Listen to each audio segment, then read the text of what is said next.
store. Big hitter in this community. The mayor doesn't make a move unless he calls Doug. In the middle, Cynthia Johnson. Some of you have her for intro, some of you have had her. Not only is she president of the Memphis Attractions Association, she's also an adjunct instructor here, so she's got a unique perspective. And third and not least, Lisa Allen from Stax, Soulsville. And her whole livelihood depends on tourists buying a ticket and walking through her great exhibit, great museum.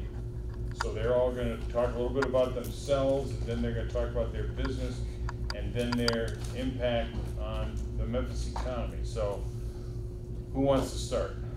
Doug? Lisa? Ladies first. Ladies first. Well, good afternoon. I thank Chris for inviting me to excuse me. speak with you. We are filming it. We have a couple of absences, and this makes it easy for them to see what they missed. Thank you, Chris, for having invited me. I'm happy to share from my experience. I have a very curved and winding past career that led me to where I am now. I would have never imagined working at a museum in my life, but my very first job outside of babysitting and waiting tables in the summer after high school was at a hotel in West Memphis in front of the dog track, and worked through the summer, went off to school, came back, worked again, and then went on and never thought I would be in that position again.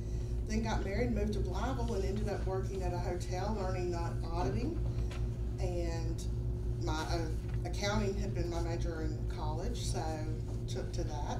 Left that accounting knowledge led to other industries, all different kinds of things, insurance, a John Deere dealership, a car dealership.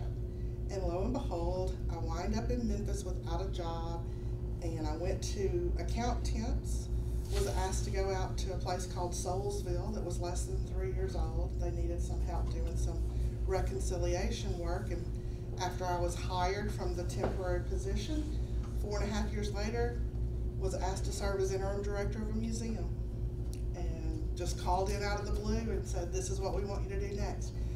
And learned a lot about this great city.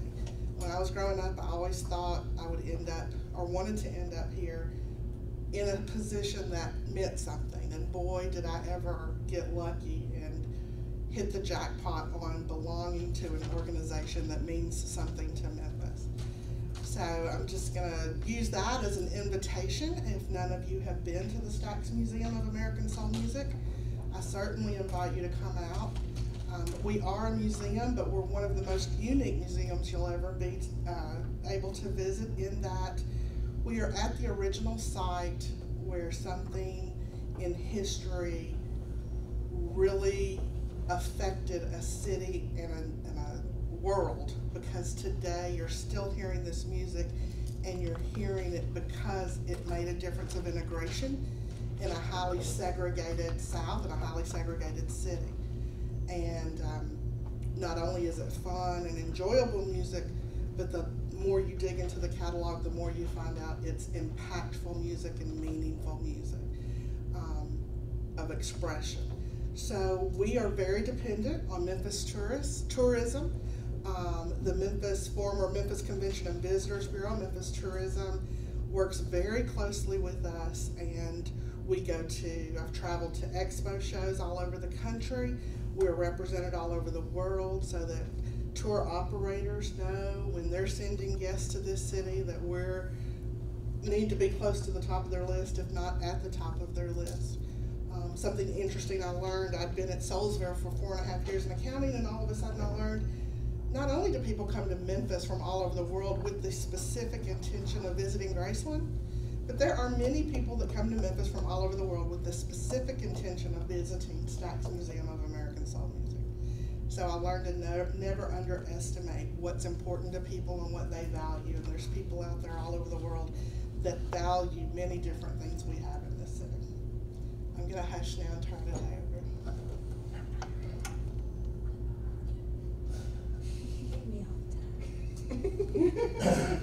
Listen, we're already fighting. No, not a bit.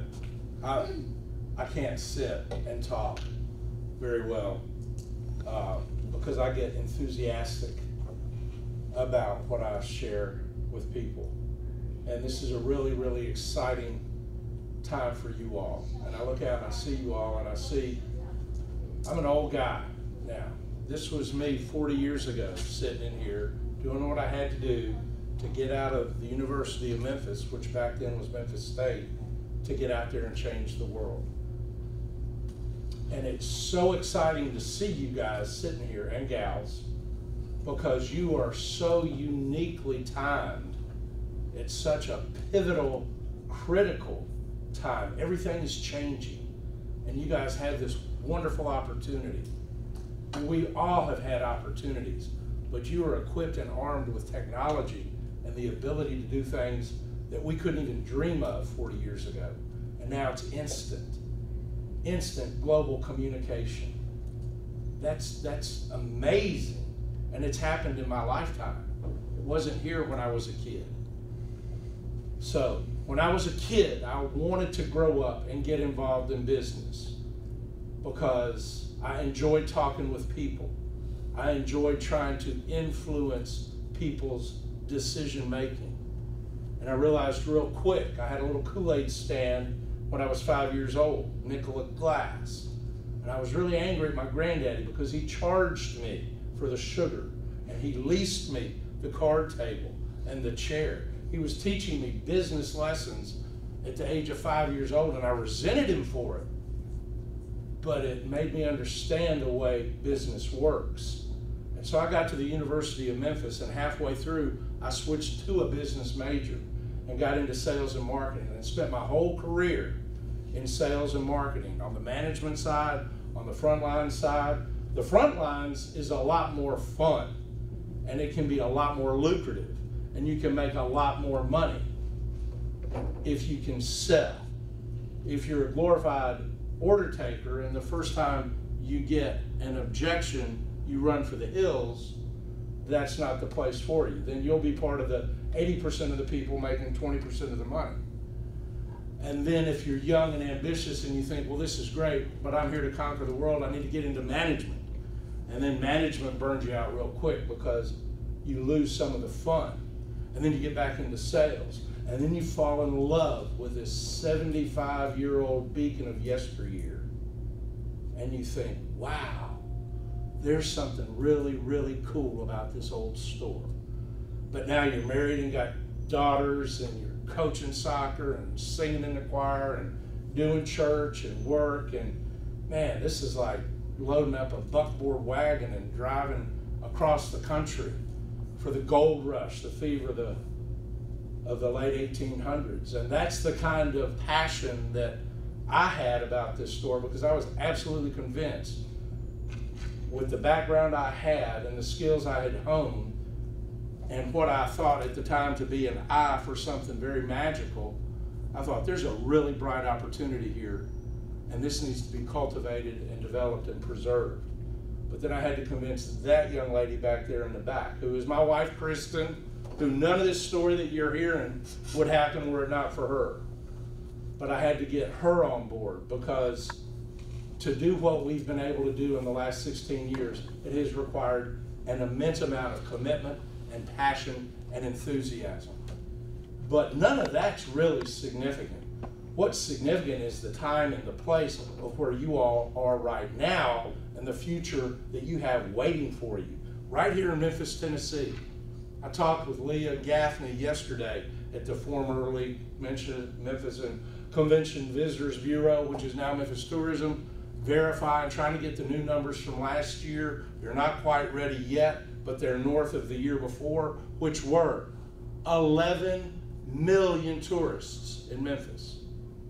11 million tourists in Memphis. They spent $3.2 billion. That's a massive revenue stream right here in your backyard. And so I know you guys are pretty well versed on restaurants and hospitalities and hotels and all of that. And you can draw to whichever direction you want to go. But what's most important and vital to your success, to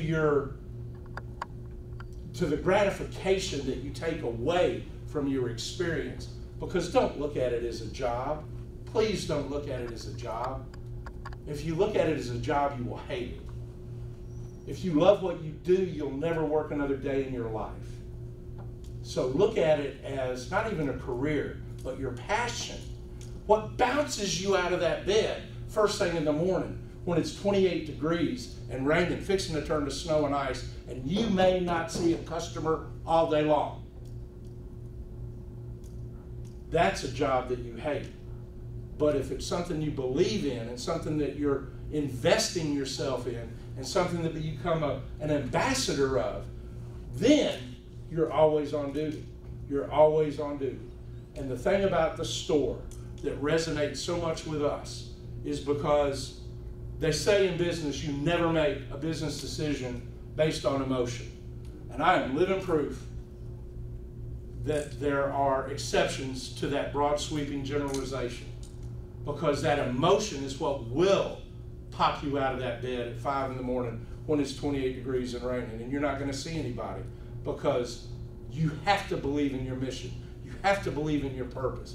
You have to love what you do, or you're going to cheat yourself out of there are no do-overs. You know, when you're done,